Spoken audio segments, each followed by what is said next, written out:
وہ ہدایت کا سبب ہے۔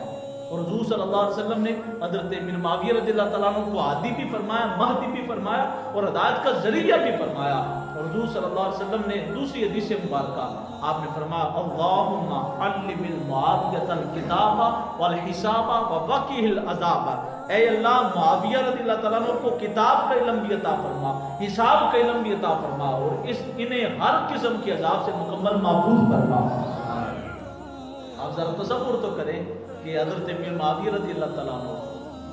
آپ کے لیے حضور اکرم صلی اللہ علیہ وسلم یہ دعا کر رہے ہیں کہ اے اللہ انہیں کتاب و حساب کا عالم بھی بنا اور انہیں ہر قسم کے عذاب سے مکمل محفوظ بھی فرما۔ تو جب حضور صلی اللہ علیہ وسلم کسی کے لیے عذاب سے محفوظ رہنے کی دعا کر دیں تو ہمارا یہ عقیدہ ہے اور اٹل عقیدہ ہے کہ تمہارے منہ سے جو نکلی وہ بات ہو کے رہی، دن کو کہہ دیا جو شب تو وہ رات ہو کے رہی۔ جب حضور صلی اللہ علیہ وسلم نے دعا کی تو حضرت امیر معاویہ رضی اللہ تعالیٰ عنہ ہر قسم کے عذاب سے محفوظ ہو گئے۔ بتا اے عذابان ہو گیا، جب تو نبی کے صحابی کے بارے میں بکواس کرتا ہے وہ تو اس عذاب سے محفوظ ہو گئے ہیں، تو یاد رکھ اگر یہی تمہاری حالت رہی تو عذاب میں گرفتار ہو جائے گا۔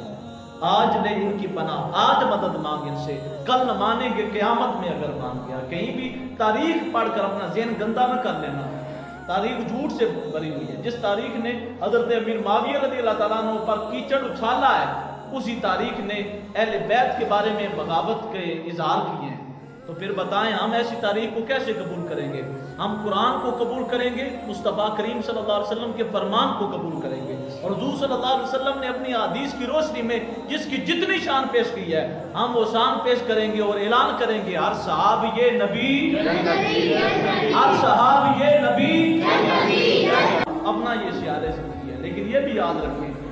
آپ کے سامنے کسی کے اندر یہ جرت نہیں ہونی چاہیے کہ وہ نبی کے کسی صحابی پر بھی زبان تان دراز کرے۔ آپ کے سامنے کسی بندے کے اندر اتنی طاقت نہیں ہونی چاہیے کہ وہ آپ کے سامنے نبی کے کسی صحابی پر تبربادی کرے۔ آپ کے اندر اتنی کم از کم روب اور دبدبہ اور اتنی جرت ہو آپ کہیں کہ میں کسی نبی کے صحابی کی گستاخی برداشت نہیں کر سکتا۔ اس کی وجہ یہ ہے کہ الشفاء شریف وہ کتاب جو کتاب اگر کسی گھر میں پڑھی ہو اللہ پاک اس گھر کو بیماریوں سے شفا عطا فرما دے، اللہ پاک بیماریوں سے شفا عطا فرما دے۔ وہ کتاب الشفاء شریف الحمدللہ ہمارے پاس بھی پڑھی ہوئی ہے۔ الشفاء شریف میں علامہ قاضی یاس مالکی رحمۃ اللہ تعالیٰ علیہ آپ یہ بات درج فرماتے ہیں، آپ فرماتے ہیں کہ جو بندہ بھی حضرت ابوبکر پاک، عمر پاک، عثمان پاک، علی پاک، حضرت عمر بن العاص پاک، حضرت امیر معاویہ پاک، ان تمام صحابہ کرام رضوان اللہ اجمعین کے بارے میں کسی بھی بندے کی گستاخی کرے، اگر وہ گالی دے تو ہم غور و فکر کریں گے۔ اگر اس نے اپنی گالی میں ان حضرات میں سے کسی ایک کو بھی کافر اور گمراہ کہا ہے تو اس بندے کو ہم زندہ نہیں چھوڑیں گے، وہیں پہ قتل کر دیں گے۔ اس بندے کو قتل کیا جائے گا جو کسی بھی نبی کے صحابی کے بارے میں زبان تان دراز کرے یا تبربادی کرے۔ اور دوسرا فرمایا اگر وہ کافر یا گمراہ نہ کہے صرف ویسے گالی دے تو فرمایا اسے سخت سے سخت سزا دی جائے گی، سخت سے سخت۔ اور یہ سزا مقرر کرتی حضرت عمر بن عبدالعزیز رحمۃ اللہ تعالیٰ نے جو امیر المومنین تھے۔ اور یہ بات بھی آپ ذہن میں رکھیں، آپ ثانی عمر ضرور ہیں لیکن امیر معاویہ رضی اللہ تعالیٰ عنہ صحابی رسول ہیں اور آپ تابعی رسول ہیں۔ آپ عمر بن عبدالعزیز رحمۃ اللہ تعالیٰ علیہ کبھی بھی امیر معاویہ رضی اللہ تعالیٰ عنہ سے افضل نہیں ہو سکتے۔ حضرت عبداللہ بن مبارک تابعی ہیں، آپ سے سوال کیا گیا کہ آپ یہ بتائیں کہ عمر بن عبدالعزیز افضل ہیں یا امیر معاویہ جو نبی کے صحابی ہیں وہ افضل ہیں؟ تو حضرت عبداللہ بن مبارک کا یہ جملہ دل کو دہلا دینے کے لیے کہا آپ نے فرمایا جب حضرت امیر معاویہ رضی اللہ تعالیٰ عنہ نے حضور کی بیعت میں جنگ کی اور جنگ میں آپ نے جو گھوڑا استعمال کیا اس گھوڑے میں کے نتنوں میں، ناک کے نتنوں میں جو مٹی جمی وہ مٹی بھی عمر بن عبدالعزیز کی ذات سے افضل ہے، وہ مٹی بھی افضل ہے جو نبی کے دین کی حفاظت کے لیے میدان عمل میں آپ کے گھوڑے کے ناک کے اندر گئے۔ تو ذرا یہ سوچئے کہ عمر بن عبدالعزیز رحمۃ اللہ تعالیٰ علیہ جیسا عادل عمر ثانی عمر وہ بھی حضرت امیر معاویہ رضی اللہ تعالیٰ عنہ کے گھوڑے کی خاک کی برابری نہیں کر سکتا، تو آج کا جو تفصیلی بندہ ہے وہ یہ جرت کیسے کرتا ہے؟ جس کی اپنی شان میں ڈھیروں منقبتیں لکھی ہیں، لیکن وہ کہتا ہے جی ایک اجتہادی غلطی ہوگی یہ، اس لیے ان کا اتنا شان نہیں پیش کرنا چاہیے، دبا کے رکھیں، بس چپ رکھیں، ان کی شان ہی پیش نہ کریں۔ لیکن اہل سنت کا یہ شعار نہیں۔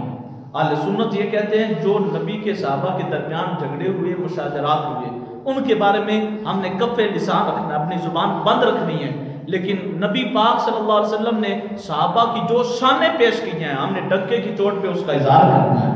ہم نے اعلان لوگوں کے درمیان اس کا پرچار کرنا ہے کہ ہر صحابی نبی جنتی جنتی، یہ دائیں ہاتھ اٹھا کر ہر بندہ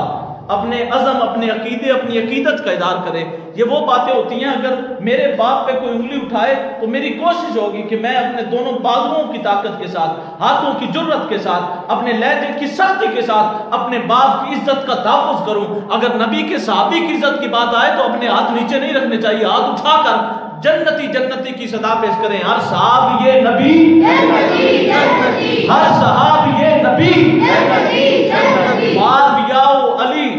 جنتی جنتی، ہر صحابی یہ نبی جنتی جنتی۔ تو میں عرض کر رہا ہوں حضرت عمر بن عبدالعزیز رحمۃ اللہ تعالیٰ علیہ، آپ کی مجلس میں ایک بندے نے حضرت امیر معاویہ رضی اللہ تعالیٰ عنہ آپ کی گستاخی کی، آپ نے اس کو کوڑے لگوائے، آپ نے فرمایا تم نبی کے صحابی کے بارے میں لمبی زبان کرتا ہے، اور ایک بندے نے یزید پلید کو امیر المومنین کا، آپ نے اسے بھی کوڑے لگوائے، آپ نے ایک بیلنس قائم کر دیا، معیار اور عدل قائم کر دیا۔ آپ نے فرمایا یزید کبھی پاک نہیں ہو سکتا، حضرت امیر معاویہ کبھی ناپاک نہیں ہو سکتے، کبھی بھی آپ کی گستاخی برداشت نہیں کی جا سکتی، اور یزید کی کبھی تعریف برداشت نہیں کی جا سکتی۔ اور جو بندے یہ بات کہتے ہیں کہ اگر آپ نے معاویہ رضی اللہ تعالیٰ عنہ کا دفاع کرنا ہے تو آپ یزید کا بھی دفاع کریں، تو آپ ہوشیاری سے کام لیا کریں، آپ یہ بات ڈنکے کی چوٹ پہ کریں، آپ کہیں کہ ہم امیر معاویہ رضی اللہ تعالیٰ عنہ آپ کے قدموں کی خاک کو اپنی آنکھوں کا سرما تسلیم کرتے ہیں، لیکن یزید پر لعنتیں برساتے ہیں، اس سے کبھی ہم دوستی نہیں کر سکتے۔ جس سے امام حسن پاک نے صلح کی وہ حضرت امیر معاویہ رضی اللہ تعالیٰ عنہ ہمارے عشق کے امام ہیں، اور جن سے امام حسین علیہ مقام نے جنگ کی وہ یزید ہم جوتے کی نوک پہ رکھتے ہیں۔ یہ ہمارا واضح عقیدہ، بالکل واضح عقیدہ،